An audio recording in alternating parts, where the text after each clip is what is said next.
తాగుబోతులు అన్న దాని మీద. చెప్పండి. ఇప్పుడు మనం పూజలు చేసినంత మాత్రాన మన దేవుడికి కళ్ళకి కనిపించాడు. ఇప్పుడు మన ప్రార్థనకి వెళ్ళినంత మాత్రాన ఇది అవ్వడు.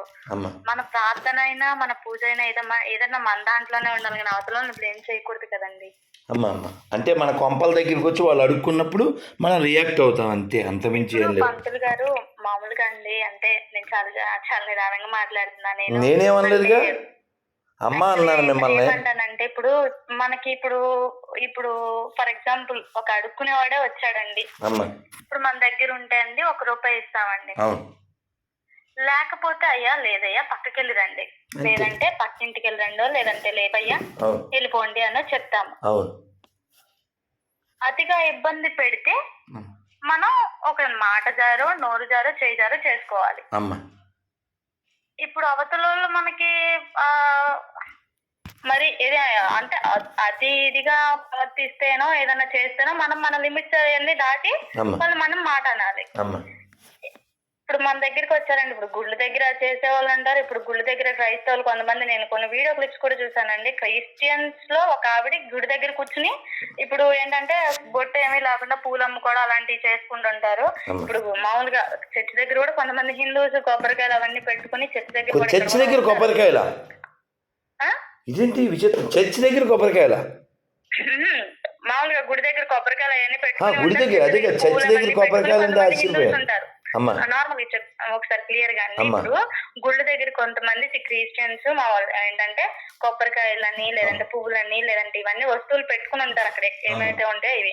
ఇప్పుడు చర్చి దగ్గర కొంతమంది పువ్వులు లేదంటే ఆ వస్తువులు ఇవి ఉంటాయి కదండి, అవన్నీ పెట్టుకుని ఉంటారు. మామూలుగా అమ్ముతారు. ఎవరైనా వాళ్ళ జీవనోపాధి కోసం వాళ్ళు ఏదో ఒక పని చేసుకుంటూ బతుకుతారు.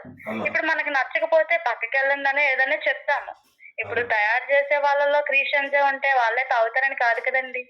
అంటే నార్మల్ గా అండి, నాకు తెలియక మామూలుగా మాట్లాడదాము మీ దగ్గర తెలుసుకుందామని చేశానండి. అమ్మా మీ ప్రశ్న ఏంటమ్మా? మీ క్వశ్చన్ ఏంటమ్మా? అంటే తయారు చేస్తే ఇంకా తాగుబోతులండి కాదమ్మా, మన ఎనాలిసిస్ చేస్తే ప్రపంచవ్యాప్తంగా ఈ తాగుబోతు ఈ వైన్ కంపెనీలు ఎక్కువ ఉండేది ఎక్కడ?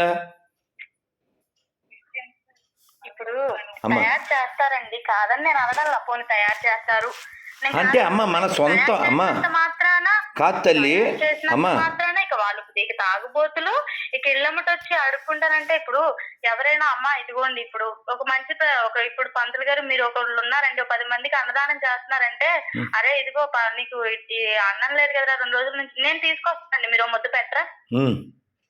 పెడతారుగా. ఈ కులం లేదు మతం లేదు ఏది లేదు, తిను అంటారుగా అంతే. అయితే ఇప్పుడు ఏంటంటే మనకున్న దాంట్లో నుంచి మనం తీసి పెడతాము, మనకి నచ్చితే పెడతాము లేదంటే పక్కన చెప్తాము అంతే. ఇప్పుడు ఆపోజిషన్ లోనే ఎందుకు అనుకోకూడదు అట్లా అని? ఏంటది వైన్ గురించా? వైన్ గురించి కాదండి, ఇప్పుడు ఇంటికి వచ్చి అడుక్కోవచ్చా అంటే ఇప్పుడు అంటే అమ్మా దేవుళ్ళలోకి రండి అమ్మా అని అడుగుతారు. అమ్మా ఇప్పుడు అమ్మా ఒప్పుకోవాలి లేదంటే పక్కకి వెళ్ళమని చెప్పాలి. ఎప్సిబా ఇప్పుడు 3 నిమిషాల నుంచి మీరు మాట్లాడారు, నేను మాట్లాడినా? చెప్పండి సార్. అడుక్కునే మీరు పోలికైతే నాకు బాగా నచ్చింది. ఈ అడుక్కోకపోతే ఈ మతం ఉండదు నాన్న, నువ్వు మాట్లాడేది నేను విన్నాను. చెప్పండి. సో ఎవరైనా వచ్చి ఏమండి నేను చాలామందికి చెప్తాను హిందూస్కి, నాన్న ఎవరైనా వస్తే గొడవ పెట్టుకోవద్దు. మనం కూరగాయలు అమ్మేవాళ్ళు వస్తారు అదే సందులో, పాత సామాన్లు కొనేవాళ్ళు వస్తారు, ప్లాస్టిక్ సామాన్లు అమ్మేవాళ్ళు వస్తారు, గొడవ పెట్టుకుంటారా? అలాగే వీళ్ళని కూడా మీ దగ్గర సబ్జెక్ట్ ఉంటే కూర్చోబెట్టండి. మీ దగ్గర సబ్జెక్ట్ లేదు, మాట్లాడడం మీకు దాని గురించి మీకు తెలియదు, వాళ్ళని మీరు ఎందుకు వచ్చారు అని మాత్రం క్వశ్చన్ చేయకండి, భజన చేయండి, వాళ్ళని కూడా కూర్చోబెట్టండి. వాళ్ళకి తెలియక కదా వాళ్ళ ఇప్పుడు అమ్మా నేను చాలాసార్లు చెప్పాను, ఎందుకంటే నీ మూలం నా మూలం ఒకటే. హెప్సిబా అని పేరు పెట్టుకున్నాం, నా అసదుద్దీన్ ఓవైసీ అందరిది ఒకే డిఎన్ఏ, మన మూలం వేరు కాదు, మన అందరిది ఒకే డిఎన్ఏ. కాబట్టి అంటే నేను ఇందాక చెప్పబోయింది ఏంటంటే ఒక చోట నీకు మంచి జరుగుతుందంటే ఒకరికి చెప్పి మంచిగా జరిగేలా చూస్తాం కానీ అడిగి చెడు చేయం కదండి. ఇప్పుడు మీరైనా అయ్యా ఇదిగో దేవుడు ఇదిగోండి తప్పు చేయకుండా మంచిగా నీతిగా బతకండి అని చెప్తారు, ఇక్కడైనా అదే చెప్తారు.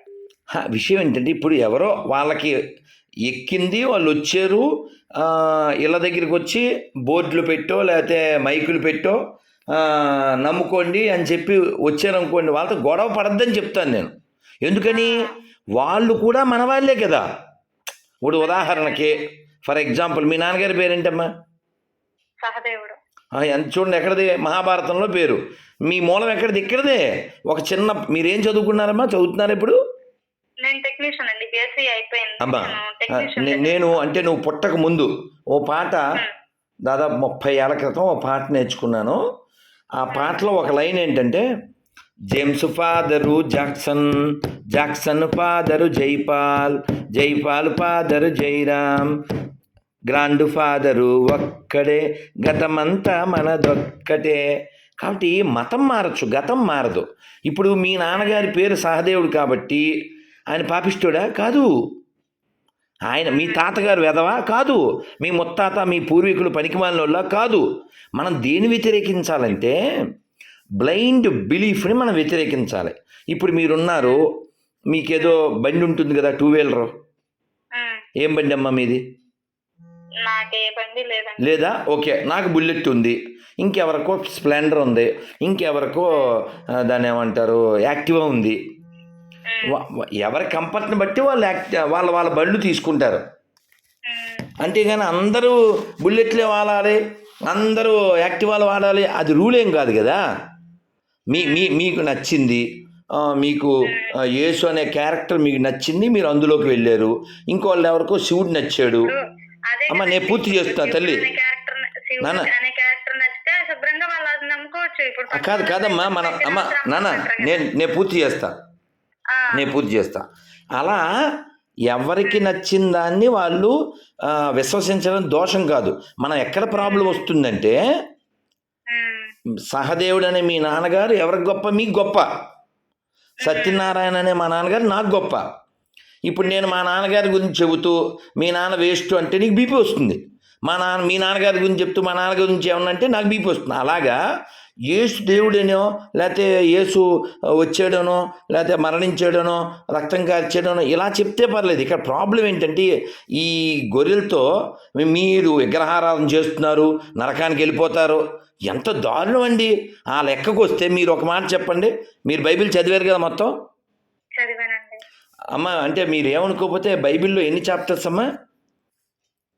అంటే పుస్తకాలు మీకు 36, ఒకళ్ళకేమో 64, ఇంకోళ్ళకి 72. ఇందులో ఏది కరెక్ట్ బైబిల్? మీరు కొత్త నిబంధన అడిగారా, పాత నిబంధన? అమ్మ హోల్సేల్గా బైబిల్ అని పిలువబడే పుస్తకంలో ఎన్ని మొత్తం పుస్తకాలు? 64 పుస్తకాలు. మీకు వాళ్ళకి ఆర్సీఎంఎల్కి 72. ఓకే సరే, ఇందులో ఏది కరెక్ట్ బైబిల్లో మీరు మళ్ళీ తేల్చుకోండి. బైబిల్ పరిశుద్ధ గ్రంథం అని మీరు నమ్ముతున్నారా? Are you sure? Number 1. Okay, అది పిల్లలు చదవచ్చు అంటారా? చదవచ్చండి. రైట్, అందులో మంచిగా ఉందిగా. లేదమ్మా, నేను అనేది పబ్లిక్లో మీరు స్త్రీలు కూడా ఆ బుక్ చదవచ్చని మీరు రికమెండ్ చేస్తారా? చదవచ్చండి. Are you sure? రైట్, మీరేం అనుకోకపోతే. కాదు తల్లి, నాకు తెలీదు. నాకు ఒక ఆయన ఒక లిస్ట్ పంపించారు. మీ వాట్సాప్ ఇదేనా? యు ఆర్ మై సిస్టర్ అమ్మా, మీరు మా చెల్లి. నేను ఇది ఫోన్ పెట్టి వాట్సాప్లో అది పంపిస్తాను. మీరు అన్యదా భావించకపోతే దాన్ని ఒక వీడియో చేసి పంపండి. ఆయన నన్ను ఎప్పటి నుంచో అడిగారు, పరిశుద్ధ గ్రంథం కాదది అని. అంటే ఆయన చాలా కటువుగా చెప్పాడు, నేను అలా చెప్పలేను అమ్మా.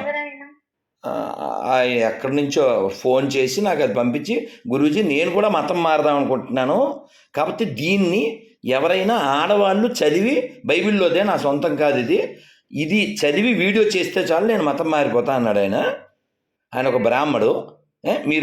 మీరు ఒకసారి వాట్సాప్లో నేను ఇది పెడతాను, మీరు నాకు దాన్ని వీడియో చేయండి అమ్మ. హరే కృష్ణ తల్లి, హరే కృష్ణ అమ్మ. Good night.